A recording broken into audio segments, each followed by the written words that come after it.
The pink notebook is ready. I am ready. Welcome to the West Ham transfer rumour show. It's been a little while since we had a catch up with all the headlines. And to be honest with you, I'm a bit disappointed. I was hoping for something a bit more substantial towards the end of this week. But that's not the case, unfortunately.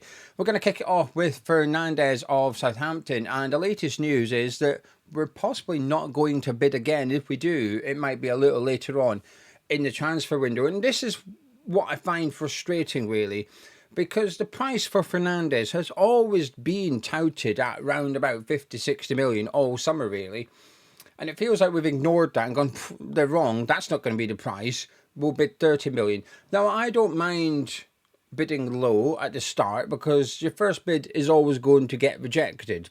That's how you negotiate. You start low and you work your way up. They start high and they work their way down. But the bit... So I don't actually think the initial bid of 30 million was necessarily that bad. The bit I'm frustrated with is that we bid 30 million, discovered that they actually want 50, and we've gone, we're too far apart in valuations, we're not going to buy him, we're going to move on to someone else. So it's almost like they've just done all this work to discover what was already public knowledge and then got frustrated at the information that was already public knowledge. That's the bit I find a bit disappointing from us. I thought we might go in again, maybe mid-30 towards 40 million. Will Southampton accept less than 50 million? I think so. I think they will.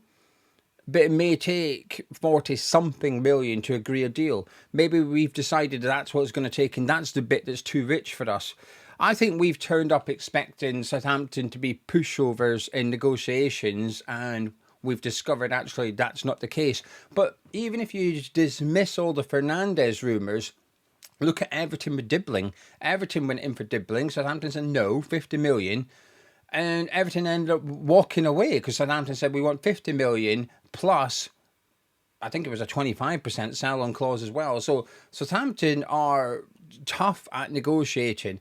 So I feel like we've just ignored all the warning signs, turned up and got surprised when actually everything that was being reported is true.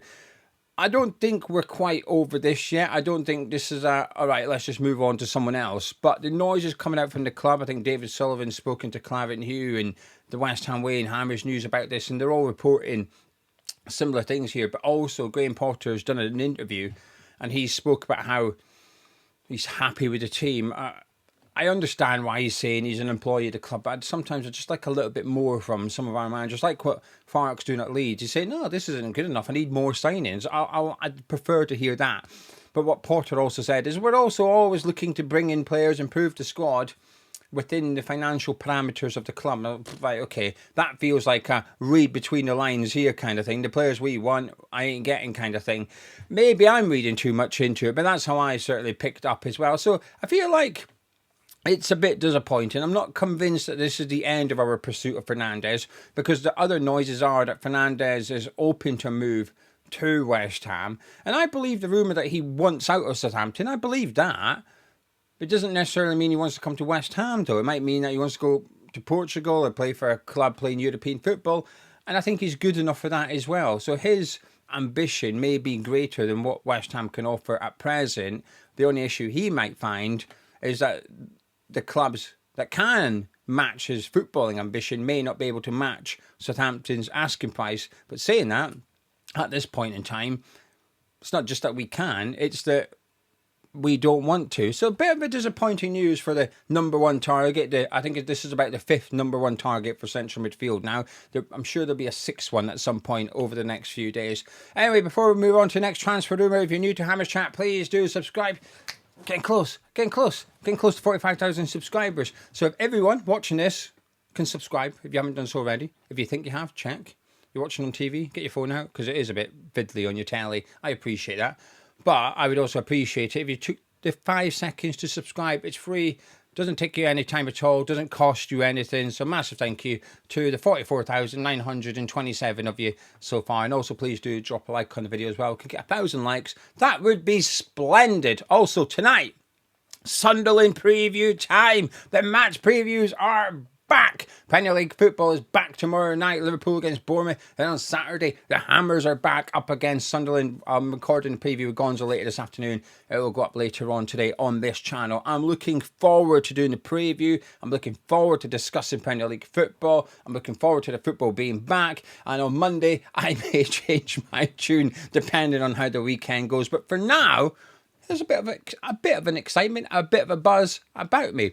Anyway, Quinten Timber, he is a Feyenoord midfielder, centre midfielder, Dutch central midfielder, and he's a twin brother of Irving Timber, who plays for Arsenal. Unsurprisingly, both 24 years of age. We're being linked to him. That's a new name. Not seen us linked to him before, ever. Until today, Express employee linking us to him. Can't tell you anything about him. Except I know that he did a lot of fouls in the Champions League. I think the European qualifiers the other night. I know that he was hacking a few people down. So if you do have an opinion on Timber, let me know in the comments below. But this is the show where I tell you what the transfer rumours are. And we're moving on to the other one, which is Mukau of Lille. We discussed him earlier on the week. We've seen him play on Saturday. I did my video with Jack Elderton, who knows a lot about him, whereas I know what I've seen in 90 minutes from him at the London Stadium. But it's suggested that we may move for him. Price tag of 20 million euros, so 70 million quid. It feels affordable, feels realistic. Whether that's the player we want or not, we'll wait and see. I always get a bit suspicious when these transfer rumours come around. So we play Lille, he plays well, looks really good, and 2 days later we're linked to him for the first time. Forgive me if I get a little bit suspicious when that happens. Saying that, we played Kerkez and we played Reinders and ignored both of them. So it'd be nice to play a good player and go, oh, let's investigate this guy a little bit more. Now moving on to a name that we're more familiar with, which is El Khannouss of Leicester City. Now this one we're being linked to again. He's been linked to quite a lot of clubs. Newcastle United, Leeds United, Spurs, us. They're the four clubs he's been linked to the most in the Premier League. What's going to be interesting here is he's got a release clause, a relegation release clause. But now the value of that differs. It felt quite certain it was 26 million euros. But there's been some talk it's actually 26 million quid. Percy, who I think is a fantastic journalist, has said it's in excess of 30 million pounds. So the actual release clause itself, the valuation is unknown at this point. But what we do know is it expires tomorrow. So if we do want El Khannouss and we are prepared to pay the 26 million or whatever it is, we've got 24 hours to get this deal done. And it's not just us, it's every other club as well. Now, of course, if it expires, you can still negotiate with Leicester next week. You still might be able to buy him. You might even be able to buy him for less than his release clause because it feels...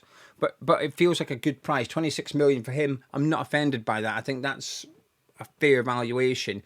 But what you can do, and it all depends on if you know the structure of the release clause. Daniel Levy's a good one to ask. Apparently, if you want to know the structures of release clauses, Daniel Levy sometimes has information, especially if it's not involved as players, but you could always reach out to him, see if he knows what El Khannouss is. To be fair, actually, don't, because they might go after him. But I think they're more focused on Eze at this point in time, by the sounds of it. Now, in regards to El Khannouss, here's where I say, I'm a fan of him. We've established that over the last few months and last season. I like him. Now, when I did my video about Hermansen with Rick, the Leicester fan, and I mentioned El Khannouss to him just to get a small insight, and he said, I think long-term he'll be a number 8. Now, that's a Leicester fan, so I'm prepared to go along with that. He knows him much more than I do. He's seen him much more than I have. But from what I've seen, I don't subscribe to that. I don't see him as a number 8. I see him as a number 10.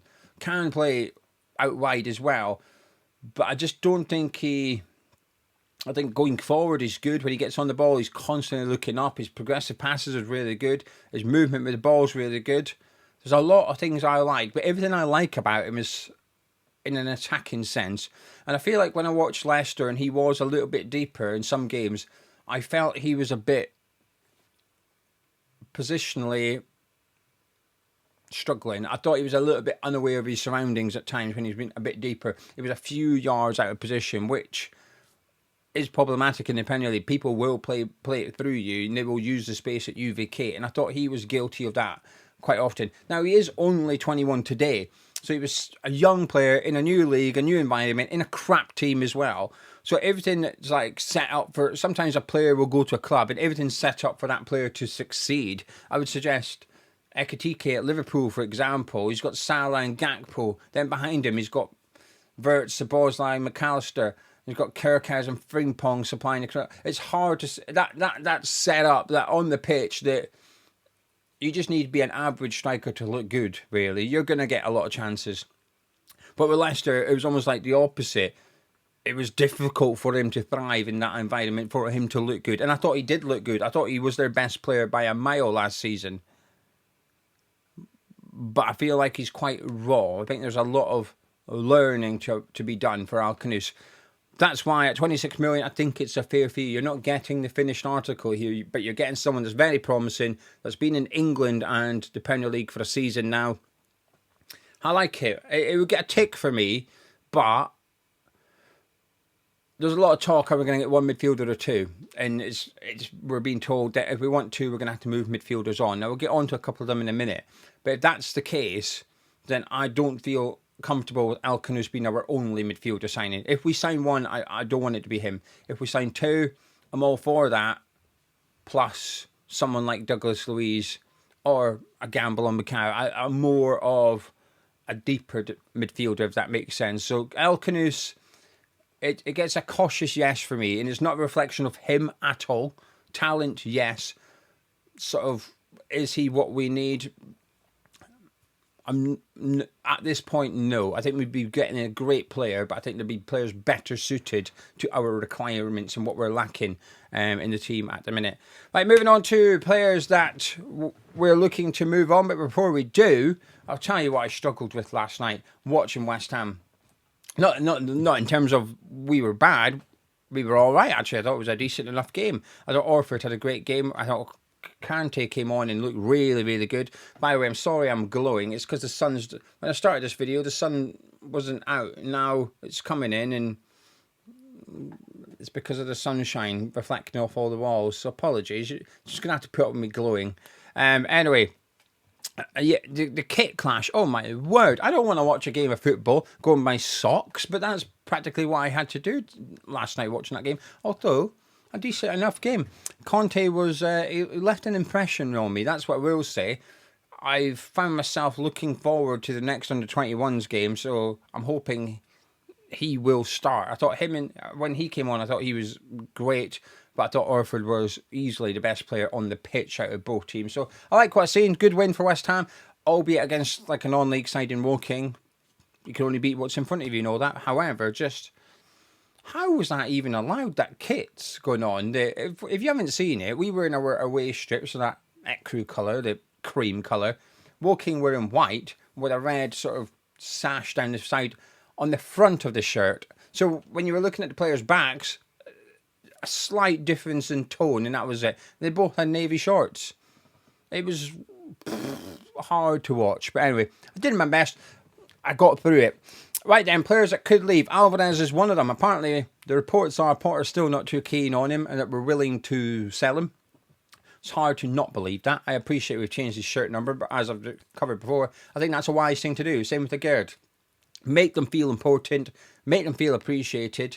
Give them the shirt number. Plan for them being here all season, but hope that you can cash in on them. If that's your intention, by the way, if you want to sell them, I think that's what you do. You plan for them being here, you prepare them for being here, and as part of that, it's giving them a good squad number, give them a morale boost, if you like. But if you are going to cash in, and the offer rocks up, we'll see. I don't think we'll sell him. I think if someone was going to come in for him, they would have done so already. So I'd be surprised if Alvarez leaves. But we've got too much midfielders right now. But there could be a set of circumstances where, believe it or not, by the end of the transfer window, we end up with not enough midfielders, which seems a bit bizarre. But with Alvarez supposedly up for sale, Rodriguez is apparently close to leaving. West Ham have hired agents to get him out the door, which I think is a good thing to do. This is where agents can work to the benefit of the club, where you can get people involved that will go out and find clubs for them, try and arrange transfers. Don't mind that at all. We've waited all summer for someone to come in for him. There obviously hasn't been too much interest, so now we're actively engaging people to help sell him. That is good. I like that. The other player that could be leaving is Andy Irving. Celtic is the favourite club at the minute, which would be a fantastic move for him. Celtic is a massive club, and I know people sneer at Scottish football, and I get it. It's not like I don't get it. Although saying that, I think Scottish players would get into our team at the minute. I think the Scottish midfield would get into our team at the minute. Gilmore, McTominay, Ferguson, Lennon, McGinn. I think they'd... I do. I'm nailing my colours to the mast. I think they would all get into our midfield right now. Anyway, Celtic, Irving, would be fantastic. Go to Celtic, European football, likely to win at least one trophy this season. You'd imagine they'd win the league as well. Rangers aren't looking too good under Russell Martin presently.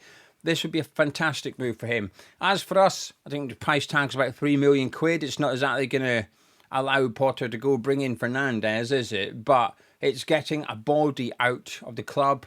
A small profit, PSR-wise, it's beneficial, but it's hardly one I'm going to jump up and down and go, well done, West Ham. What a transfer fee you got for Andy Irving, £3 million.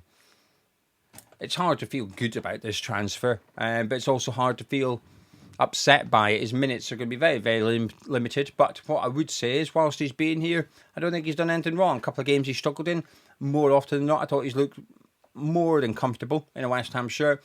And that game against Chelsea at Stamford Bridge last season, I thought he was really good and deserved more opportunities off the back of it, which he didn't get. So clearly he's not going to be a part of our future. He's at that age now, 25. He needs to be playing weekly. Get yourself up to Celtic Park and go make a name for yourself. World Cup year, you want to be going to America with Scotland, right? For legal reasons. Just a joke. Anyway, there you go. That's it. That's all the latest West Ham transfer rumours. So we're trying to get players out. We're struggling to get them out. Emerson's now involved in training, and it's been touted around that he could be a part of Graham Potter's plans. Well, that's going to be a bit difficult, isn't it? You basically you didn't even take him to America for the pre-season tour. You basically said, go find yourself a club. He's been turning down moves. Other clubs that are interested haven't been making adequate bids. So we'll see. I felt Emerson was the one I was quite certain wasn't going to be here. It looks like he might be here after all this. So I think this week it's all about West Ham trying to get 2 or 3 players out the door, but also getting that midfielder in. But from the sound of it, it doesn't feel like we even know who we want. Never mind being close to signing someone. Well, we do know who we want. It's Fernandez, but who we can actually achievably get doesn't feel like anything's close. Doesn't really feel like there's much honing in on one transfer target right now. I'm a bit concerned. I'm not going to lie, a bit concerned. I'm only not very concerned because it's just transfer rumours at present. And when I look back, Kyle Walker-Peters happened in about a day. It went from Besiktas to West Ham just like that. Why am I not clicking? It's sweating, that's why, in this heat. There you go, that's better. Hermansen was very, very quick. It was off. John's on his way. Bang. £15 million deal done. So things could get done quickly. I'm just hoping that things are happening in the background. As I always say, I don't believe they're doing nothing. I don't believe they're sat there not bidding for anyone, not speaking for it. They're just sat there going, hey, this is all right, isn't it? Sunderland on Saturday, what we're thinking. Oh, Jack, you've got a helicopter booked. They're flying up. I don't think they're doing that. I think they will be trying to get players in. But there's trying and there's managing. 2 different things. I'm confident they'll be trying. I'm just a bit concerned that they're only trying.